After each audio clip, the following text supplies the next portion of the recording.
Hi everyone, welcome again in study केंद्र। आपका study केंद्र में बहुत बहुत बहुत बहुत स्वागत है। कैसे हैं आप सब?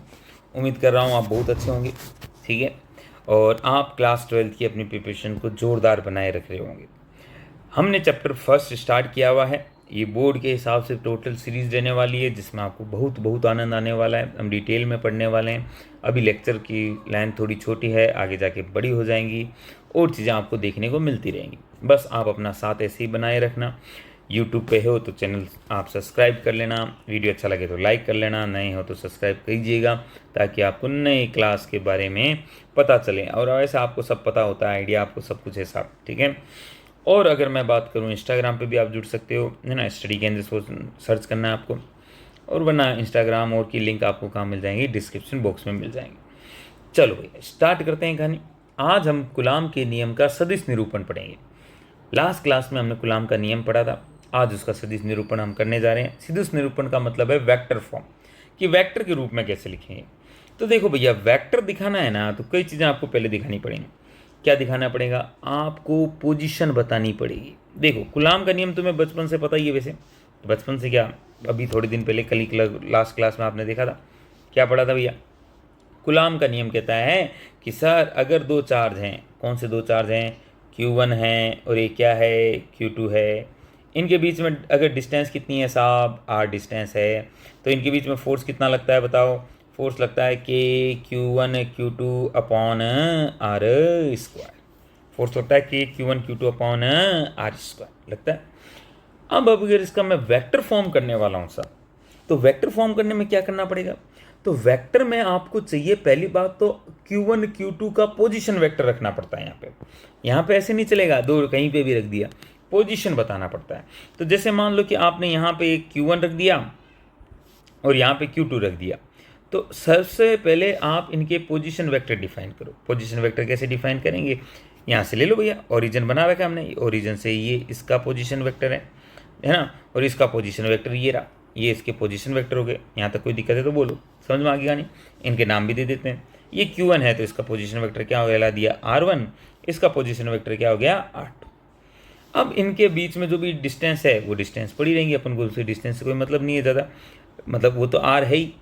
परंतु परंतु परंतु यहाँ तुम्हें डायरेक्शन दिखाना पड़ेगा, क्योंकि फोर्स है, फोर्स का वेक्टर फॉर्म दिखा रहे हो, तो इस वैल्यू के साथ साथ क्या चलेगा भैया? एक डायरेक्शन दिखानी पड़ेगी। और डायरेक्शन किसकी हेल्प से दिखाए जाते हैं? यूनिट वेक्टर की हेल्प से। तो यहाँ पे एक यूनिट वेक्टर डिफाइन करना पड़ेगा। अब यूनिट वेक्टर किसके रूप में डिफाइन करेंगे, क्या डिफाइन करेंगे?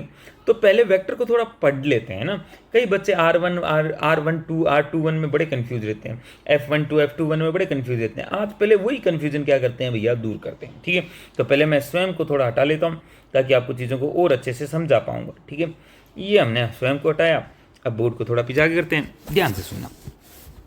अगर आपके सामने लिखा हुआ है R21 या R12 लिखा हुआ है, चलो तो R12 का मतलब क्या है?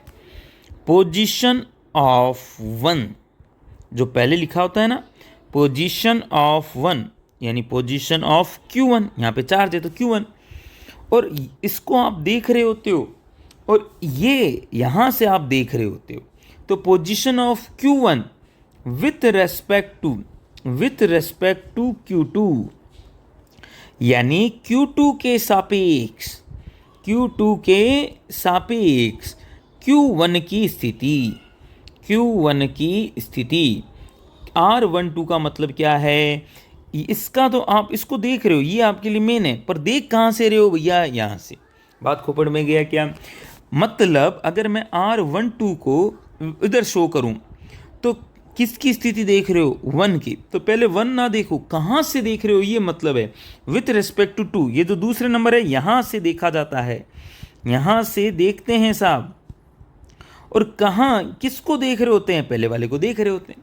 तो पहले वहाँ जाओ जहाँ से तुम्हें देखना है। तो मैं Q2 पे जाता हूँ, ये रहा भैया Q2, ये रहा Q2, इस Q2 पे गया। अब Q2 से किस तरफ जाना है आपको? किसको देखना है? Q1 को देखना है। तो आप इस तरफ जाएंगे जाएंगे जाएंगे जाएंगे जाएंगे। ये डायरेक्शन आपकी किसकी है भैया? This is the direction of R12। मतलब पॉइंट कहाँ रहेगा? पॉइंट रहेगा 2 पर और एरो कहाँ बनेगा, जो पहले लिखा हुआ है। ये डायरेक्शन है R12 की, आप बात समझिएगा इस बात को, ठीक है। ऐसे अगर मैं R क्या नाम है इसका 21 लिखूं, तो R21 का मतलब क्या है, पोजीशन ऑफ 2, पोजीशन ऑफ किसकी भैया, किसको, जो पहले है उसको, विथ रेस्पेक्ट टू, किसके रेस्पेक्ट में, 1 के रेस्पेक्ट में, यानी 1 के सापेक्ष, 1 के सापेक्ष 2 की स्थिति। तो R21 के लिए हमें देखो क्या करना पड़ेगा, R21 मैं क्या लिख रहा हूँ बेटा, R21 लिख रहा हूँ। तो हमें तुम्हें पता है एरो इस तरफ रखना है और डॉट किस तरफ रखना है, 1 की तरफ रख देंगे। तो 1 पे चले जाओ, 1 पे चले गए, ये 1 पे चले गए, 1 से 2 की तरफ जाना है, 1 से 2 की तरफ जाओ, ये डायरेक्शन हो गई। This is the direction of what, this is the direction of R21 vector. बात समझ में आना चाहिए। पहला जो है ना उस तरफ एरो लगा दो, ज़्यादा अगर कन्फ्यूजन रहे तो, और दूसरे से आप क्या लगा दो भैया, पॉइंट लगा दो। वो डायरेक्शन होगी R21 और वो डायरेक्शन होगी R12 की। यहाँ तक किसी को कोई दिक्कत है तो बोलो, कोई दिक्कत है तो बोलो। यहाँ तक कोई दिक्कत नहीं है, चलें आगे चलते हैं। यहाँ तक बात समझ में आ गई काके, अब चल आगे चलते हैं। अगर हमने ये पढ़ लिया, डायरेक्शन समझ में आ गई ना, तो काम बहुत आसान हो जाएगा, क्योंकि बहुत दिक्कत होती है बच्चों को, पता नहीं क्यों होती है, हम समझ जाए इस चीज़ को। अब आओ भैया, अगर मैं बात करूं वैल्यू की, तो वैल्यू सेम ही है। देखो क्या, मैं अगर तुम्हें कहूँ वैल्यू का मतलब क्या होता है काकी, वैल्यू का मतलब होता है, पहले इसको इरेज करते हैं, कितने गया रे तू, इरेजर कहाँ गया, गायब हो गया, कोई बात नहीं, अभी हम जगह हमारे पास बहुत है। देखो भैया R2112 का मतलब मिल गया साहब, एक सेकेंड। पहली बात तो वैल्यू का मतलब होता है मोड, R21 का मोड बराबर होगा क्या, R12 का। इनका मोड तो सेम है, और वो वैल्यू किसके बराबर है भैया, R के बराबर है, R के बराबर, ठीक है। अब चलो देखो फोर्स की बात करते हैं, तो अब 2 चीज़ें दिखानी पड़ेंगी, F12 और फिर क्या दिखाना पड़ेगा, F21। ध्यान से सुनते जाना, F12 और F। अब पहले इस F12 और F21 को भी समझ लेते हैं, ध्यान से सुनिए। F एक कुछ यहाँ लिखा होगा, एक कुछ यहाँ लिखा होगा, यहाँ जो लगा होता है उस पर बल लग रहा होता है, उस पर बल लग रहा होता है, ठीक है। और लगाने वाला कौन है, जो सेकंड वाला है।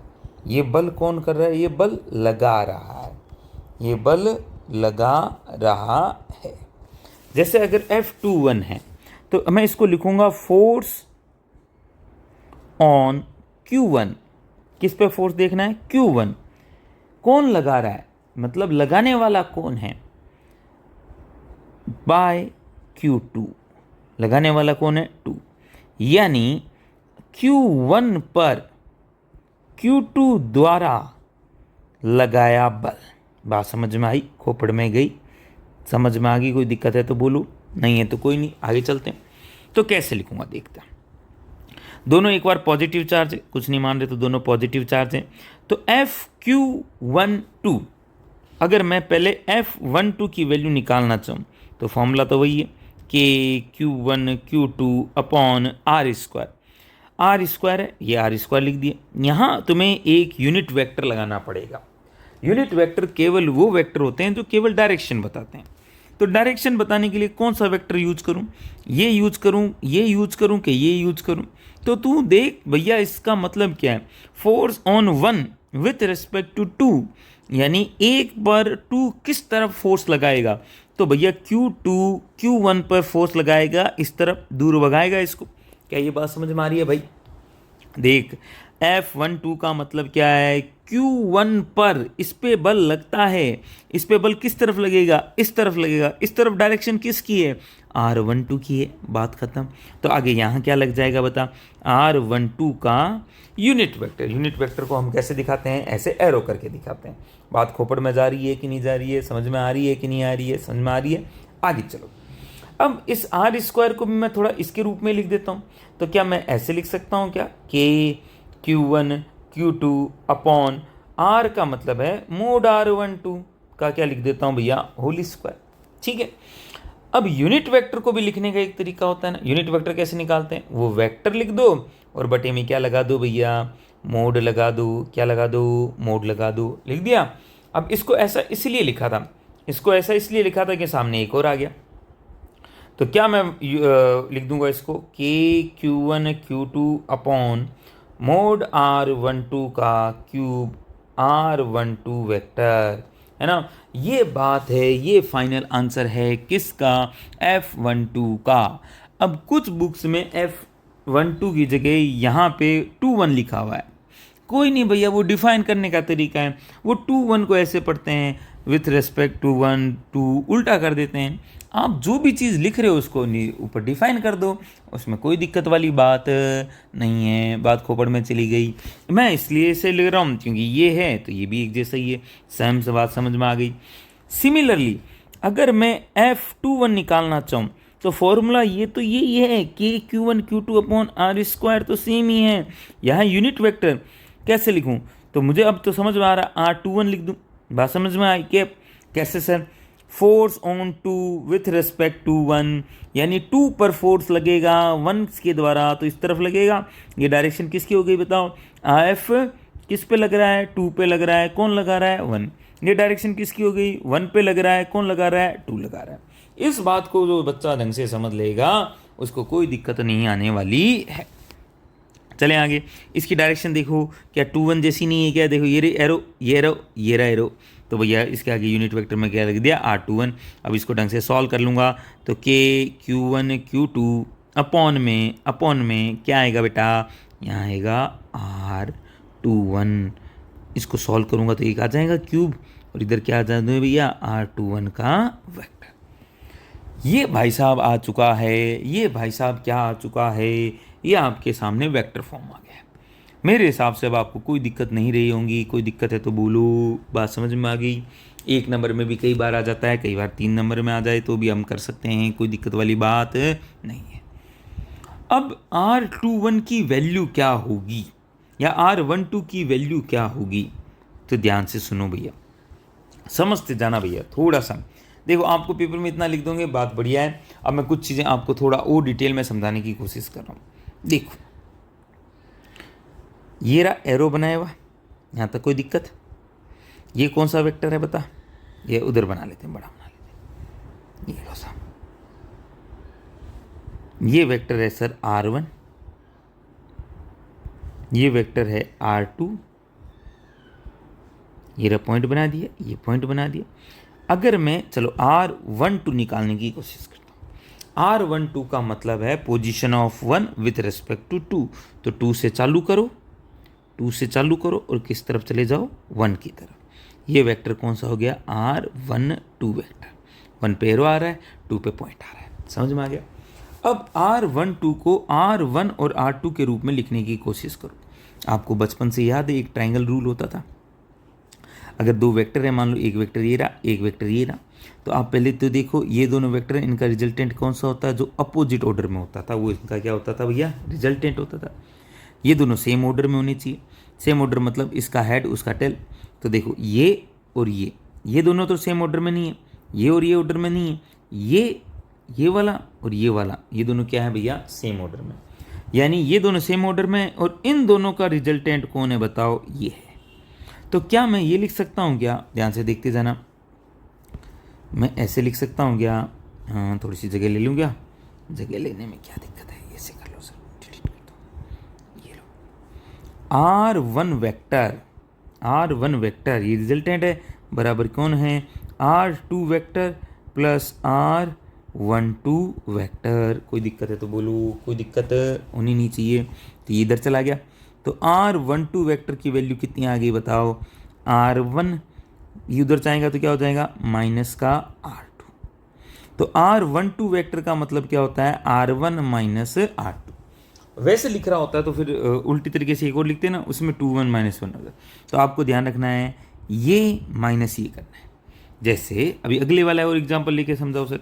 जैसे मान लो मैंने एक बार फिर एरो बना देता हूँ, ये लो सर, ये कौन सा वेक्टर हो गया, R1, ये Q1 था, ये कौन सा वेक्टर हो गया, R2। ये वेक्टर कौन सा होगा बताओ, दैट इज़ मतलब अगर इस तरफ ले लेता हूँ तो किसकी पोजीशन देख रहा हूँ भैया, 2 की, विथ रेस्पेक्ट टू कौन, 1। हो गया ये डायरेक्शन होगी। इस केस में ये देखो ऊपर नहीं बनाए थे क्या एरो, मैंने बनाए थे ना।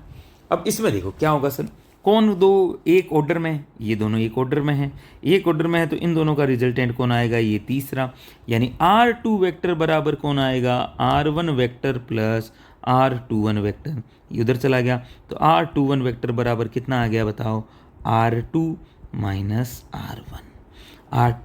R1, तो इसमें से ये क्या कर देना है, माइनस। ठीक है, समझ देना, क्योंकि अब आगे और कहानी होने वाली है। अब मैं थोड़ा और डिटेल में जाने वाला हूँ। तो भैया देखो, थोड़ा सा हैंड राइटिंग सुधारता हूँ मैं। F12 लिखा हुआ है, इसका वैल्यू क्या होगा, KQ1 Q2 अपॉन में R12 का मोड का क्यूब, इधर आया R12 वेक्टर। R12 वेक्टर का मतलब क्या होता है, KQ1 Q2 upon mode R12 का क्यूब। इसका मतलब होता है, देखो अभी देखा तुमने, R12 का मतलब देखो ये रहा, इसमें से ये घटा दो, यानी R1 vector minus R2 vector. ठीक है, और अगर F21 वेक्टर लगाना चाहिए मुझे, 21 की बात करूं तो फटाफट लिख रहा हूं, बताओ, KQ1 Q2 upon mod R21। ये तो दोनों बराबर ही होते हैं ना, इन दोनों को ही तो R कह रहे हैं, बस सुविधा के लिए ये लिख दिया। अब देखो KQ1 Q2 अपॉन में R21 का मोड का क्यूब इनटू यहाँ R2 माइनस क्या आ जाएगा बताओ, R1 आ जाएगा। क्या ये बात समझ में आ रही है आपको, कोई दिक्कत है तो बोलो। अगर इसको ध्यान से देखो तो इन दोनों सिक्वेंशन से मैं क्या कह सकता हूँ, R12 वेक्टर किसके बराबर है, माइनस ऑफ F12 वेक्टर किसके बराबर है, माइनस ऑफ F21 वेक्टर। इसका मतलब क्या हुआ, देखो यहाँ कुछ बातें और आपके लिए डिटेल में। क्या डिटेल में सर, आप क्या यहाँ कुछ बातें समझ पा रहे हैं। दो चार्ज हैं Q1 Q2, एक कोई फोर्स है जो दो अलग अलग ऑब्जेक्ट पे लग रहा है, दो अलग अलग आवेश पे लग रहा है।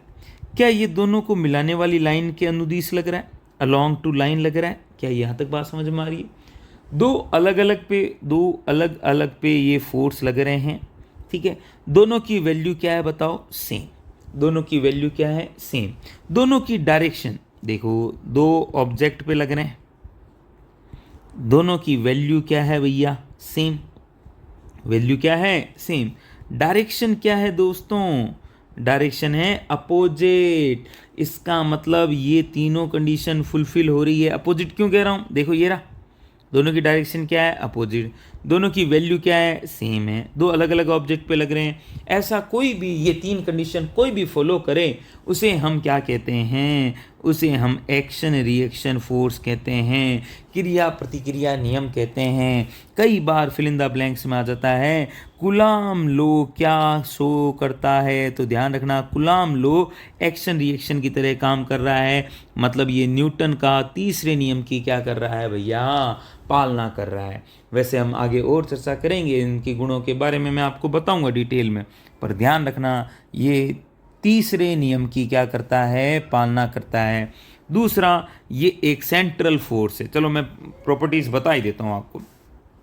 पहली देखो, अगर ये चार्ज Q1 है और ये चार्ज Q2 है, ध्यान से सुनते जाना, क्या ये इसी लाइन के अलोंग फोर्स लग रहा है कि नहीं लग रहा है। अगर मान लो ऐसे टेढ़े कर दूं Q1 और Q2 कर दूं, तो अब ऐसे फोर्स लगने लग जाएंगे क्या, नहीं। इसी लाइन के अलोंग फोर्स हमेशा लगता है, चाहे ऐसे ऐसे लग रहा हो, चाहे दूर जाने वाला लग रहा हो। तो अगर ये इस तरह फोर्स लगे कि मिलाने वाली लाइन के अलोंग करें, तो इसे हम सेंट्रल फोर्स कहते हैं। इसे हम कैसे फोर्स कहते हैं, सेंट्रल फोर्स। तो ये केंद्रीय बल है। दूसरा, ये पहला गुण ये हो गया। दूसरा गुण क्या है, दूसरा गुण है ये न्यूटन के तीसरे नियम की क्या करता है, पालना। इसकी हमने बात कर ली। तीसरा नियम, इसका गुण क्या है, ये मीडियम पे डिपेंड करता है, क्योंकि हमने थोड़ी देर पहले देखा था परमिटिविटी, लास्ट क्लास में परमिटिविटी के कारण चेंज होता है, तो ये मीडियम पे डिपेंड करता है।